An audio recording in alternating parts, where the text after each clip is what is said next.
আসসালামু আলাইকুম বন্ধুরা, দেখতেই পাচ্ছেন এটি হচ্ছে বাংলাদেশ পুলিশ কনস্টেবল নিয়োগে আপনি যখন মাঠ করবেন, মাঠের ঠিক আগ মুহূর্তে এই ইনডেমনিটি ঘোষণাপত্র ফর্মটি কিন্তু পূরণ করতে হয়। সো এই ফর্মটা প্রত্যেকজন প্রার্থীকেই অবশ্যই পূরণ করে তারপরে মাঠে নামতে হবে। সো এই ফর্মটা আপনারা কীভাবে পূরণ করবেন এবং বিশেষ করে এই ফর্মটা আপনারা কোথায় পাবেন, এই বিষয়ে A to Z এই ভিডিওতে আলোচনা করব। আশা করি ধৈর্য সহকারে সম্পূর্ণ ভিডিওটা দেখবেন। আর মূল ভিডিও আলোচনা করার পূর্বে আপনারা যারা এখনও পুলিশ কনস্টেবল নিয়োগের জন্য আপডেট চূড়ান্ত সাজেশন নেন নাই, দেখতে পাচ্ছেন আমাদের কাছে উত্তর সহ চূড়ান্ত সাজেশন আছে। এটার মূল্য 100 টাকা। স্ক্রিনে দেওয়া হোয়াটসঅ্যাপ নম্বরে যোগাযোগ করে 100 টাকা পেমেন্ট করে আজই সাজেশনটি সংগ্রহ করে ভালো করে প্রিপারেশন নেবেন। তো বন্ধুরা, যারা বাংলাদেশ পুলিশের কনস্টেবল নিয়োগে আবেদন করেছেন তাদের মাঠ কিন্তু এ মাসের 15 তারিখ থেকে শুরু হতে যাচ্ছে, যা কিনা চলবে 26শে এপ্রিল পর্যন্ত। সো এই যে আপনি মাঠ করবেন, মাঠে কিন্তু এই যে ফর্মটা দেখতে পাচ্ছেন শুরুতে যেমনটা বলছিলাম, এই ফর্মটা কিন্তু অবশ্যই আপনাকে পূরণ করতে হবে। সো প্রথমে দেখতে পাচ্ছেন এটি হচ্ছে সেই ফর্ম। আর এই ফর্মটা পূরণ করতে গেলে অবশ্যই আপনাকে হাত দিয়ে লিখতে হবে, কম্পিউটার দিয়ে লেখা যাবে না। যেমন এখানে দেওয়া আছে, প্রথমে তারিখ দেওয়া আছে। সো এখানে আমি লিখে দিয়েছি যেদিন মাঠ হবে সেই তারিখ লিখবেন। যেহেতু মাঠের তারিখগুলো কিন্তু ভিন্ন ভিন্ন, কারো মাঠ আছে 18 তারিখ, কারো 21 তারিখ, কারো 24 তারিখ, কারো 15 তারিখ। আপনাদের যার যেদিন মাঠ হবে সেই তারিখটা আপনাকে এখানে লিখতে হবে। এরপর দেখেন এখানে দেওয়া আছে জেলা, ড্যাশ জেলা। এখানে নিজ জেলার নাম লিখবেন, মানে আপনি যে জেলা থেকে এই ট্রেনিং রিক্রুট কনস্টেবল বা পুলিশ কনস্টেবল নিয়োগে আবেদন করছেন সেই জেলার নামটা এখানে লিখবেন। মনে রাখবেন এই জেলায় মূলত আপনার মাঠটি অনুষ্ঠিত হবে, জেলা পুলিশ লাইন্সে। সো এখানে আপনার জেলার নামটা লিখে দেবেন। এরপর দেখেন বিষয় দেওয়া আছে শারীরিক সক্ষমতা যাচাই, ফিজিক্যাল এন্ডুরেন্স টেস্টে অংশগ্রহণকারী প্রার্থী কর্তৃক ইনডেমনিটি ঘোষণাপত্র। সো এখানে দেখেন প্রথমে দেওয়া আছে যথাবিহিত সম্মান প্রদর্শনপূর্বক নিবেদন, এই যে আমি বলতে কে, প্রার্থী।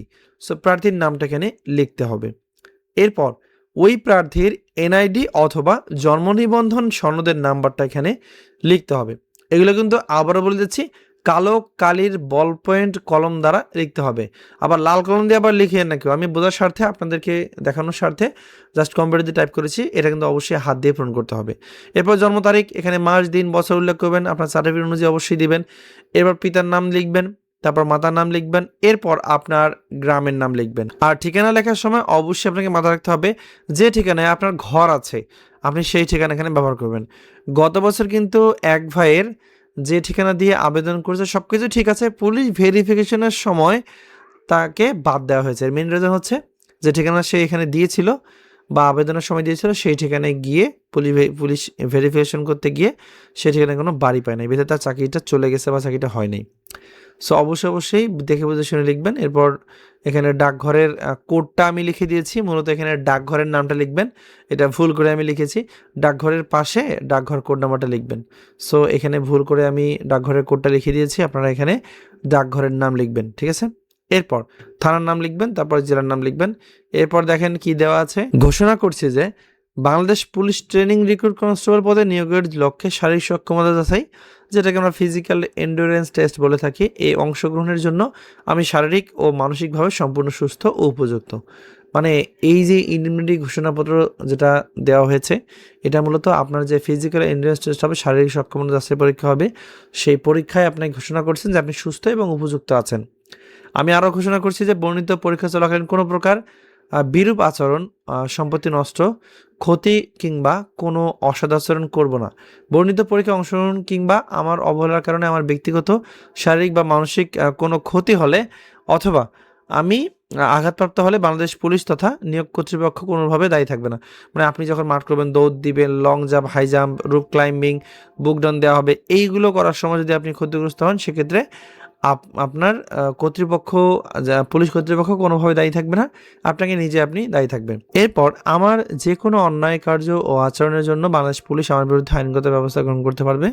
মানে বুঝতে পারছেন, আপনি যদি বিরূপ আচরণ করেন, তাদের সম্পত্তি নষ্ট করেন, তাদের ক্ষতি করেন, আচরণ খারাপ করেন, সেক্ষেত্রে কিন্তু তারা আইনগত ব্যবস্থা গ্রহণ করবে।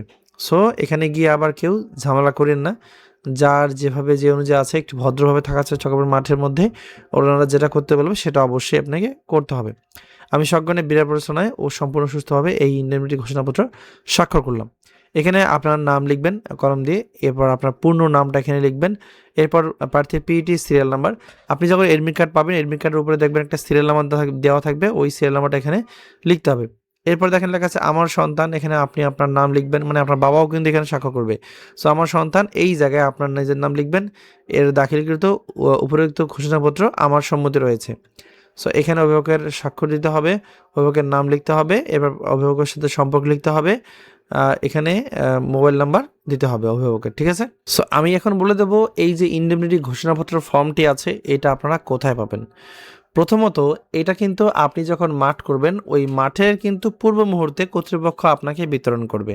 এখন ওই সময়ের মধ্যে যদি আপনি পূরণ করতে সমস্যায় পড়েন, এই কারণে আমি বলবো যাদের এই ফর্মটি পূরণের আগে করা দরকার, আমি মনে করি আগেই করা দরকার, দেরি করে লাভ কি, যেহেতু নিয়েই যাওয়া লাগবে বা এই ফর্ম পূরণে করা লাগবে, তাহলে এই ফর্মটা আপনারা কীভাবে পাবেন? সো আপনারা যারা এই ভিডিও দেখতেছেন তারা আমাদের ইউটিউব চ্যানেলে কিন্তু এই ভিডিওটা আমি পোস্ট দেবো। এই ভিডিওটা এসে কমেন্ট বক্সে, এই ভিডিওর ঠিক কমেন্ট বক্সে চেক করে দেখবেন, আমি এর গুগল ড্রাইভের লিঙ্কটা দিয়ে দেবো। আপনারা সেখান থেকে খুব সহজে এটার পিডিএফ ফাইলটি ডাউনলোড করে প্রিন্ট করে নিয়ে হাত দিয়ে কলম দিয়ে লিখে পূরণ করবেন। আর যারা আমাদের ফেসবুক পেজ থেকে দেখছেন তারা অবশ্যই আমাদের এই পেজটাকে, মানে জব সার্কুলার বিডি, এই পেজটাকে ফলো দিয়ে রাখবেন। আর এই পেজেরও কমেন্ট সেকশন চেক করে দেখবেন, মানে যে ভিডিওটা আমি এখানে আপলোড দেবো সেই ভিডিওটা কমেন্ট সেকশন চেক করে দেখবেন। আমি এই যে ইনডেমনিটি ঘোষণাপত্রটি আছে এটার গুগল ড্রাইভের লিঙ্কটা দিয়ে দেবো, আপনারা খুব সহজে সেখান থেকে ডাউনলোড করে নিতে পারবেন। তো বন্ধুরা, এই ছিল বাংলাদেশ পুলিশের কনস্টেবল নিয়োগের ইনডেমনিটি ঘোষণাপত্র কিভাবে লিখতে হয় সেই বিষয় নিয়ে আলোচনা করেছি। এরপরে যদি কারো কোনো প্রশ্ন থাকে তাহলে অবশ্যই কমেন্টে জানাবেন। ধন্যবাদ সবাইকে, ভালো থাকবেন সবাই, আসসালামু আলাইকুম।